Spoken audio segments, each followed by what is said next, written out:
the video wasn't going. Hmm? No, I just started it. Oh, okay. Alright, so basically I'll lay out the scene for you. This man named Oedipus was cursed at birth.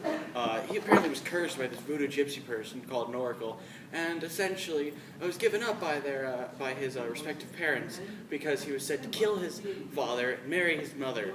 So, you know, common stuff back then. So it goes through the stories such as he's given off as a slave, and it's kind of vague past that. He's said to either have been left alone in the wilderness, and some family just, you know, pops in and says, "Oh, look, a child," or he gives it to another people, and they're like, "Oh, hey, we get a child," or he's raised by wolves. Any of them are fine by me. It never said that he was raised by wolves. Hush. He could have been. Oh my god. So, essentially, past all that, he then grows up to apparently look like a lot like his father, but no one notices the resemblance.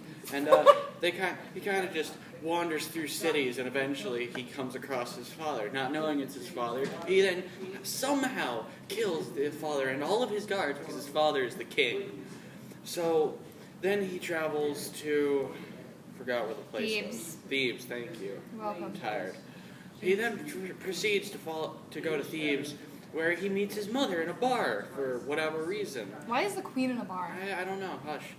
So he meets his mother in a bar, and she says, "Oh, you look like my husband. I don't know where he is because apparently I reach news super fast and he's dead. Let's go get married, and you're the new king." So he becomes the king, and then proceeds to curse himself because apparently someone murdered the king.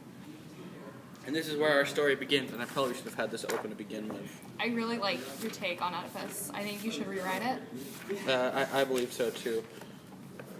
And here is his speech, ladies and gentlemen. "But now, my friends, as one who became a citizen after the murder, I make this proclamation to Thebes. If any man knows whose hands Laios, son of Labodocus, met his death, may I direct that man to tell me everything. No matter what he fears for having so long withheld it, let it stand as promised that no further trouble will come to him, but he may leave the land in safety. Moreover, if anyone knows the murderer to be foreign, let him not keep silent. He shall have his reward from me.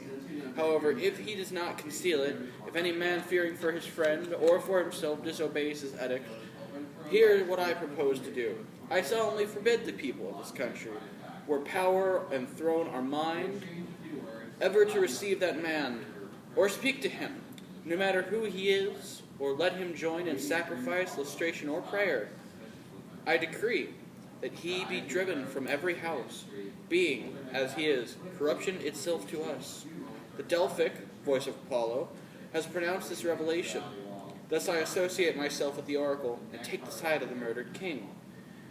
As for the criminal, I pray to God, whether it be a lurking thief, or one of a number.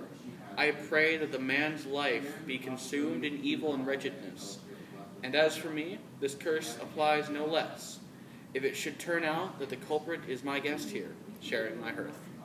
So you see, people, basically he's just cursed himself, not knowing it. The irony has no bounds in this world.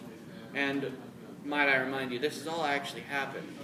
Just the translation was a little lost. Thank you all for watching. I don't know who you were talking to, but